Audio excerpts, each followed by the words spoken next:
সূরা ইয়াসিন। রহমান রহিম আল্লাহ তাআলার নামে। ইয়াসিন, এ জ্ঞানগর্ভ কোরআনের শপথ। তুমি অবশ্যই রসূলদের একজন।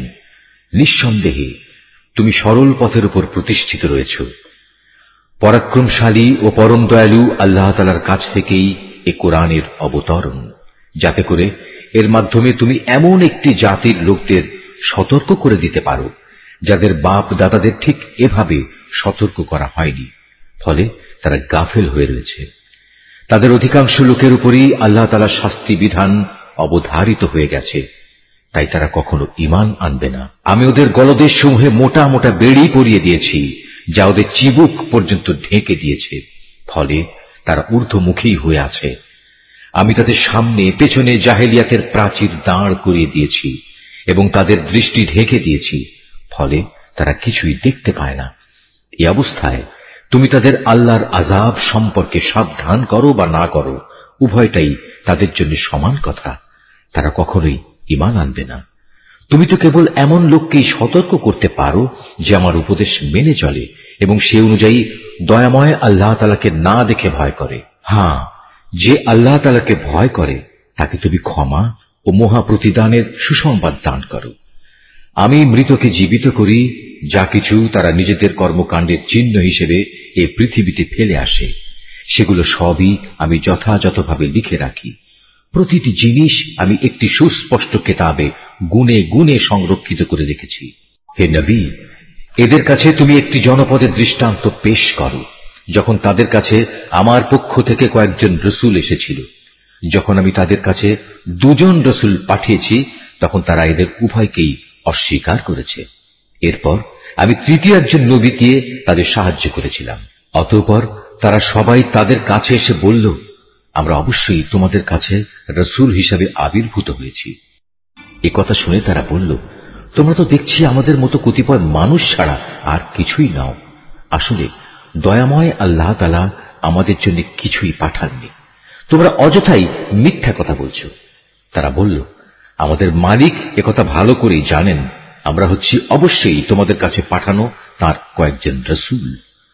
তোমাদের কাছে সুস্পষ্ট করে আল্লাহর বাণী পৌঁছে দেওয়া ছাড়া আমাদের আর কোনো দায়িত্ব নেই। তারা বলল, কিন্তু আমরা তো তোমাদেরই আমাদের সব অমঙ্গলের কারণ মনে করি। যদি তোমরা এখন এসব কাজ থেকে ফিরে না আসো, তাহলে আমরা অবশ্যই তোমাদের পাথর মারব। উপরন্তু তোমাদের অবশ্যই আমাদের কাছ থেকে আরো কঠিন শাস্তি স্পর্শ করবে। তারা বলল, তোমাদের দুর্ভাগ্য অকল্যাণ তো তোমাদের সাথেই লেগে আছে। এটা কি তোমাদের কোনো অমঙ্গলের কাজ যে তোমাদের ভালো কাজের কথা স্মরণ করিয়ে দেয়া হচ্ছে? আসলে তোমরা হচ্ছ একটি সীমা লঙ্ঘনকারী জাতি। এমন সময় নগরীর প্রান্ত থেকে এক ব্যক্তি এদের কাছে ছুটে এলো এবং সবাইকে বলল, হে আমার জাতির লোকেরা, তোমরা আল্লাহর এ রসূলদের অনুসরণ করো এমন এক রসূলের যে তোমাদের কাছে হেদায়েতের বিনিময়ে কোনো প্রকার প্রতিদান চায় না। আসলে যারাই তার অনুসরণ করবে তারাই হবে হেদায়েত প্রাপ্ত। আমার জন্য এমন কি অজুহাত থাকতে পারে যে যিনি স্বয়ং আমাকে পয়দা করেছেন এবং যার দিকে তোমাদের সবাইকে একদিন ফিরে যেতে হবে, আমি তার ইবাদত করব না? আমি কি তাকে বাদ দিয়ে অন্য কোনো মাবুদ গ্রহণ করতে যাব? অথচ দয়াময় আল্লাহ তাআলা যদি আমার কোনো ক্ষতি করতে চান, তাহলে ওদের কোনো সুপারিশই তো আমার কোনো কাজে আসবে না, না তারা কেউ আমাকে ক্ষতি থেকে উদ্ধার করতে পারবে। এ সত্ত্বেও যদি আমি এমন কিছু করি, তাহলে আমি সুস্পষ্ট গুমরাহিতে নিমজ্জিত হয়ে যাব। আমি তো এই গুমরাহির বদলে তোমাদের মালিকের উপরই ঈমান এনেছি। অতএব তোমরা আমার কথা শোনো। এ ব্যক্তিটির আল্লাহর পথে নিহত হওয়ার পর তাকে বলা হলো, যাও, তুমি গিয়ে এবার জান্নাতে প্রবেশ করো। সেখানে গিয়ে জান্নাতের নিয়ামত দেখে সে বলল, আফসোস, যদি আমার জাতি এ কথাটা জানতে পারত। আমার মালিক আমাকে মাফ করে দিয়েছেন এবং আমাকে তিনি সম্মানিত মানুষদের দলে শামিল করে নিয়েছেন। তার হত্যাকাণ্ডের পর তাদের শায়েস্তা করার জন্য আমি তার জাতির উপর আসমান থেকে কোনো বাহিনী পাঠাইনি, না এ ক্ষুদ্র কীটদের শাস্তি দেওয়ার জন্য আমার তেমন কোনো বাহিনী পাঠানোর প্রয়োজন ছিল। আমি যা করেছি তা ছিল একটিমাত্র বিকট গর্জন, তাতেই ওরা সবাই নিথর নিস্তব্ধ হয়ে গেল। বড়ই আফসোস এমন সব বান্দাদের উপর তাদের কাছে এমন একজন রাসূল আসেনি যাদের তারা ঠাট্টা বিদ্রূপ করেনি। তারা কি এ বিষয়টি লক্ষ্য করেনি যে তাদের আগে আমি কত জাতিকে বিনাশ করে দিয়েছি, যারা কোনোদিনই আর তাদের দিকে ফিরে আসবে না, বরং তাদের সবাইকে একদিন আমার সামনে এনে জড়ো করা হবে। তাদের শিক্ষার জন্য আমার কুদরতের একটি নিদর্শন হচ্ছে এই মৃত জমিন, যাকে আমি আসমান থেকে পানি বর্ষণ করে জীবন দান করি এবং তা থেকে শস্য দানা বের করে আনি। তা থেকেই তারা নিজ নিজ অংশ ভক্ষণ করে। আমি তাতে আরো সৃষ্টি করি নানা প্রকার খেজুর ও আঙুরের বাগান, উদ্ভাবন করি অসংখ্য নদী নালার প্রস্রবণ, যাতে করে তারা এর ফলমূল উপভোগ করতে পারে। আসলে এগুলোর কোনোটাই তো তাদের হাতের সৃষ্টি নয়। এত সত্ত্বেও কি তারা কৃতজ্ঞতা আদায় করবে না? পবিত্র ও মহান সে সত্তা, যিনি সব কিছুকে জোড়ায় জোড়ায় পয়দা করেছেন, চাই তা জমিনের উৎপন্ন উদ্ভিদ থেকে হোক কিংবা হোক স্বয়ং তাদের নিজেদের থেকে, অথবা এমন সব সৃষ্টি থেকে হোক যাদের সম্পর্কে মানুষ এখনো আদৌ কিছু জানেই না। তাদের জন্য আমার আরেকটি নিদর্শন হচ্ছে এই রাত। আমি তা থেকে দিনকে অপসারিত করি, ফলে এরা সবাই একসময় অন্ধকারে আচ্ছন্ন হয়ে পড়ে। সূর্য তার জন্য নির্ধারিত সুনির্দিষ্ট গণ্ডির মাঝে আবর্তন করে। এটা হচ্ছে মহাপরাক্রমশালী সর্বজ্ঞ আল্লাহ তাআলারই সুনির্ধারিত নিয়ন্ত্রণ ব্যবস্থা। আরো রয়েছে চাঁদ, তার জন্য আমি বিভিন্ন কক্ষ নির্ধারণ করেছি।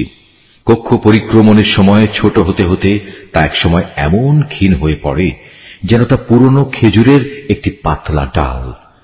সূর্যের এ ক্ষমতা নেই যে সে চাঁদকে নাগালের মাঝে পাবে, না রাত দিনকে ডিঙিয়ে আগে চলে যেতে পারবে। মূলত চাঁদ, সূরজ সহ এরা প্রত্যেকেই শূন্য লোকে সাঁতার কেটে চলেছে।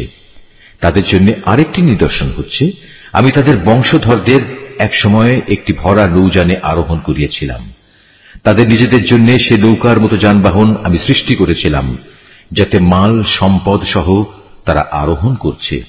অথচ আমি চাইলে মাল সামানা সহ এদের সবাইকে ডুবিয়ে দিতে পারি।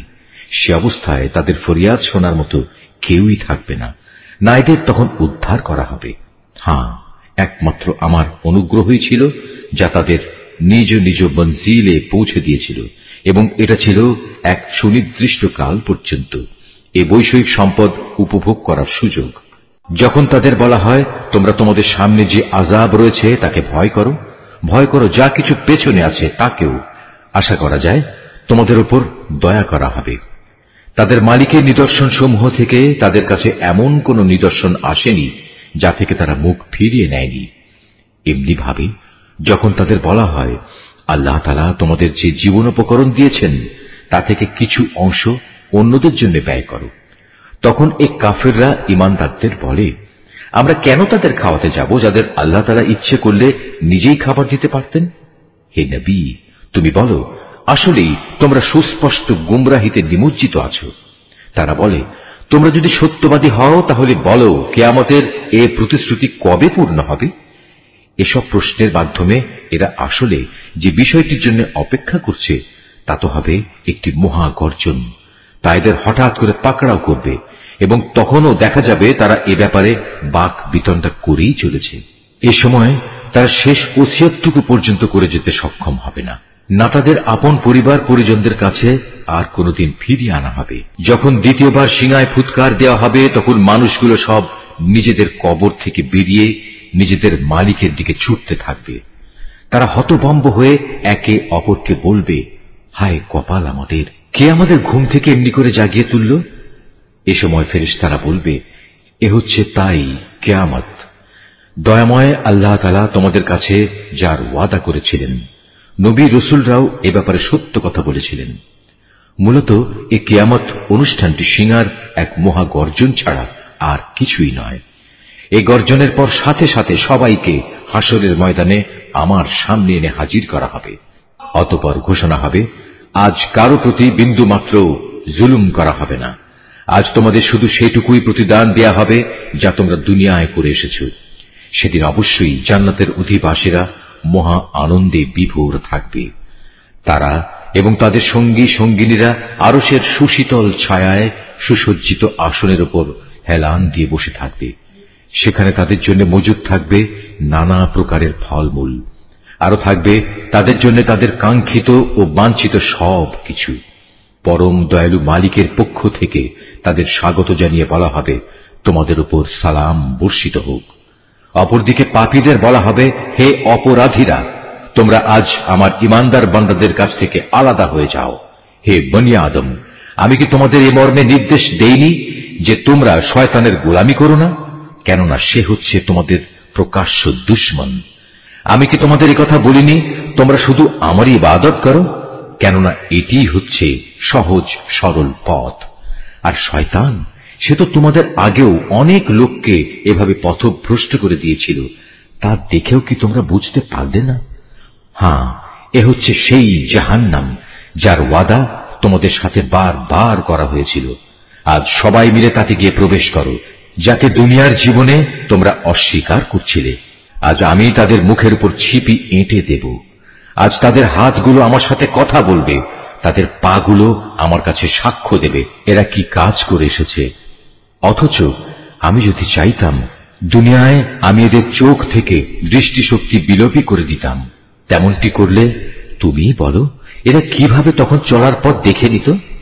তাছাড়া যদি আমি চাইতাম তাহলে কুফরির জন্য তাদের নিজ নিজ জায়গায় তাদের আকৃতি বিনষ্ট করে দিতে পারতাম। সে অবস্থায় এরা সামনের দিকেও যেতে পারত না, আবার পেছনেও ফিরে আসতে পারত না। যাকেই আমি দীর্ঘ জীবন দান করি তাকেই আমি সৃষ্টিগত দিক থেকে তার প্রাথমিক অবস্থায় ফিরিয়ে নিয়ে যাই। এটা দেখেও কি তারা বুঝতে পারে না কে তাদের দেহে এ পরিবর্তনগুলো ঘটাচ্ছে? তোমরা এও জেনে রেখো, আমি এ রসুলকে কাব্য রচনা শেখাইনি এবং এটা তার নবী মর্যাদার পক্ষে শোভনীয় নয়। আর তার আনিত গ্রন্থ তা তো হচ্ছে একটি উপদেশ ও সুস্পষ্ট কোরআন, যাতে করে সে তা দ্বারা যে অন্তর্জীবিত তাকে জাহান্নামের ব্যাপারে সতর্ক করে দিতে পারে এবং যা দ্বারা কাফেরদের উপর শাস্তির ঘোষণা সাব্যস্ত হয়ে যায়। এরা কি লক্ষ্য করে না আমার নিজের হাত দিয়ে বানানো জিনিসপত্রের মধ্যে থেকে আমি তাদের কল্যাণের জন্য পশু পয়দা করেছি, আর এখন তারা নাকি এগুলোর মালিক হয়ে বসেছে। অথচ আমি এগুলো তাদের বশীভূত করে দিয়েছি। এর কিছু হচ্ছে তাদের বাহন, আর কিছু এমন যার গোশত থেকে তারা খাদ্য গ্রহণ করে। তাদের জন্য তার মধ্যে আরো উপকারিতা রয়েছে পানীয় বস্তুও।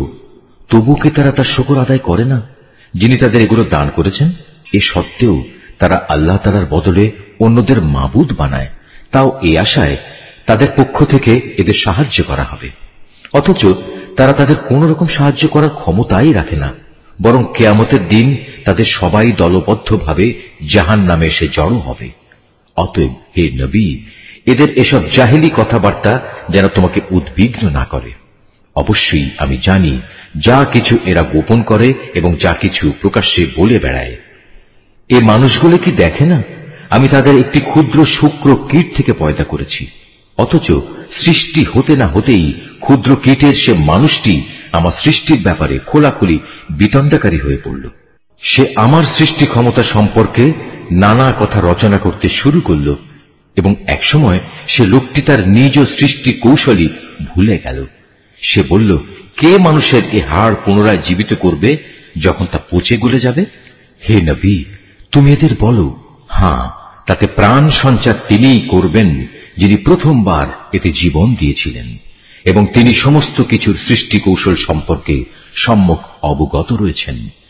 তিনি তোমাদের জন্য সবুজ সতেজ বৃক্ষ থেকে আগুন উৎপাদন প্রক্রিয়া সম্পন্ন করেছেন এবং তা দ্বারাই তোমরা আজ আগুন জ্বালাচ্ছ।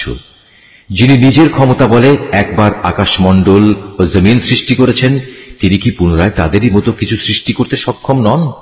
হ্যাঁ, নিশ্চয়ই তিনি মহাস্রষ্টা ও সর্বজ্ঞ। তিনি যখন কিছু একটা সৃষ্টি করতে ইচ্ছা করেন তখন কেবল এটুকুই বলেন, হও, অতঃপর তার সাথে সাথে তৈরি হয়ে যায়। অতএব পবিত্র ও মহান সে আল্লাহ তাআলা, যিনি প্রত্যেক বিষয়ের উপর সার্বভৌম ক্ষমতার একচ্ছত্র মালিক, এবং তাঁর কাছেই একদিন তোমাদের সবাইকে ফিরে যেতে হবে।